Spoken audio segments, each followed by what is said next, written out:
Pemirsa apa kabar? Saya Maidin Hindrawan membawakan Warta Berita PTS tanggal 9 November.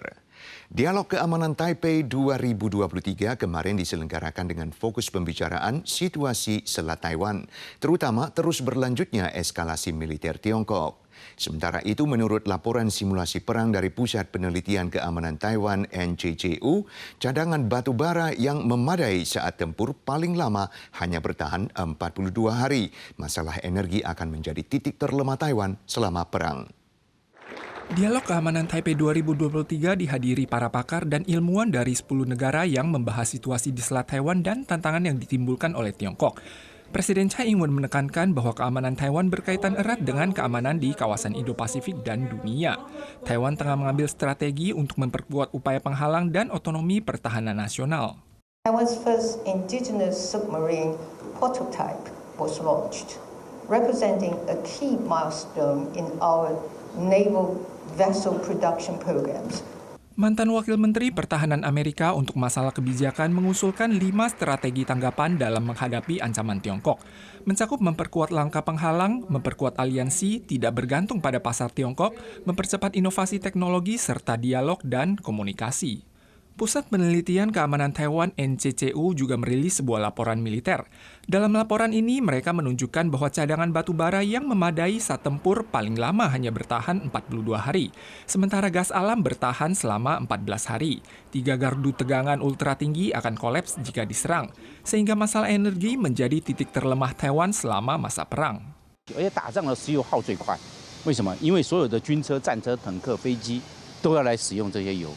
Ada legislator mengakui energi Taiwan memang rapuh, sehingga MND diingatkan untuk meningkatkan cadangan energi agar warga merasa tenang. Sebuah video yang menampakkan sebuah jas hujan kuning melayang dan bergerak di jalan belakangan menjadi viral. Setelah diinvestigasi, polisi menemukan ternyata seorang pria iseng-iseng menyegel jas hujan dan mengisinya dengan gas hidrogen. Tak disangka permainan ini membangkitkan kepanikan warga. Pria itu akan digugat berdasarkan hukum. Jas kuning hujan melayang dan berputar-putar di jalan. Diamati secara seksama, tidak ada orang yang mengenakannya. Polisi kemudian menemukan seorang pria berusia 40 tahun berusaha mengontrol jas hujan itu di sekitar lokasi di Changhua. Pria tersebut kemudian dipanggil untuk penjelasan dan dia mengaku mengisi jas hujan yang disegel dengan hidrogen. Semuanya hanya iseng-iseng saja. Polisi menyatakan tindakan pelaku telah membangkitkan kepanikan warga dan melanggar UU Perlindungan Ketertiban Sosial, maka akan menghadapi penahanan di bawah 3 hari dan denda maksimum $30.000 Taiwan. Penjualan produk palsu pulpen injeksi Ozempic yang umum disebut sebagai pulpen kurus oleh warga yang hendak menurunkan berat badan dilaporkan banyak ditemukan di situs belanja online. FDA membuktikan bahwa obat palsu ini diberi label dalam bahasa Jerman dan warnanya berbeda dari yang asalnya. Juga mengingatkan warga tidak mengonsumsi obat tidak diketahui sumbernya agar tidak membahayakan kesehatan. Buka situs belanja online ketik kata kunci seperti Ozempic dan aksesori pulpen, maka akan muncul banyak penjual yang menggunakan kata-kata tertutup atau diagram untuk menarik warga yang hendak menurunkan berat badan dan ingin membeli untuk bertanya secara pribadi. Namun hati-hati karena pulpen Ozempic yang tidak diresepkan oleh dokter mungkin palsu. Baru-baru ini Uni Eropa dan Inggris menemukan obat palsu pada produk Ozempic. FDA membenarkan bahwa obat palsu ini diberi label dalam bahasa Jerman dan warnanya berbeda dari yang aslinya. Saat ini ada produk serupa berbahasa Inggris yang telah mendapat izin di Taiwan. Namun jika kemasan dalamnya tidak ada label berbahasa Mandarin dan nomor izin, berarti ini bukan produk obat yang diizinkan oleh Taiwan.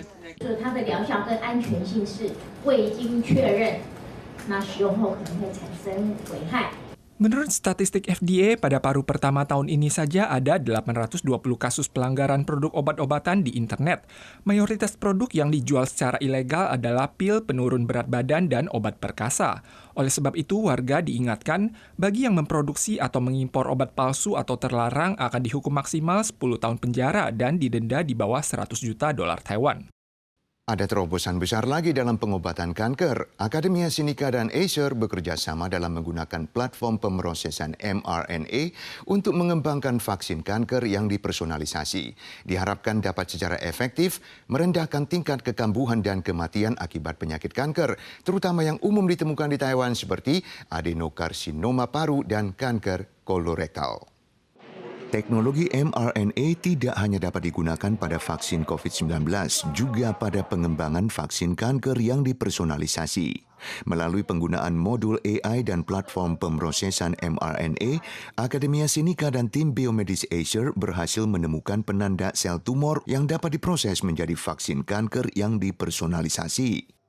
Menurut tim riset, karakteristik sel tumor pada setiap pasien berbeda-beda, maka pengurutan gen melalui AI akan dilaksanakan untuk menemukan titik mutasi. Kemudian teknologi mRNA digunakan untuk mengaktifkan sistem kekebalan, menghilangkan penanda sel tumor, menghindari metastasis dan kekambuhan, dan sepenuhnya menyembuhkan kanker.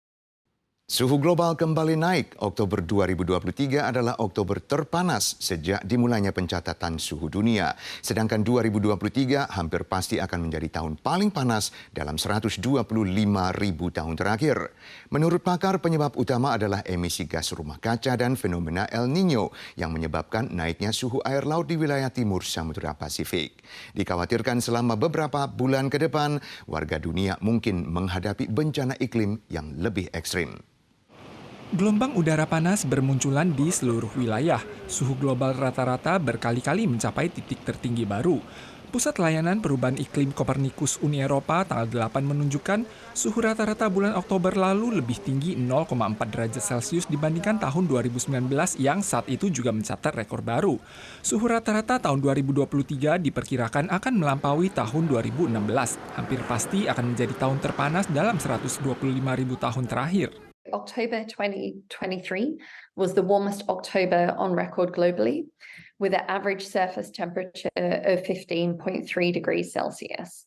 What this means is this last month was 0.85 degrees Celsius above the recent average and 0.4 degrees Celsius above the previous warmest October.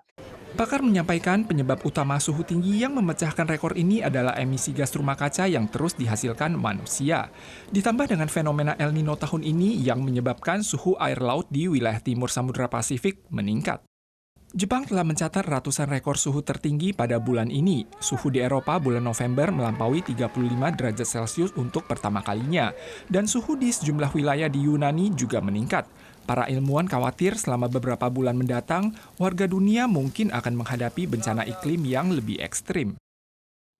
Pemirsa sekalian, sekian warta berita dari PTS. Kita sua lagi di lain kesempatan.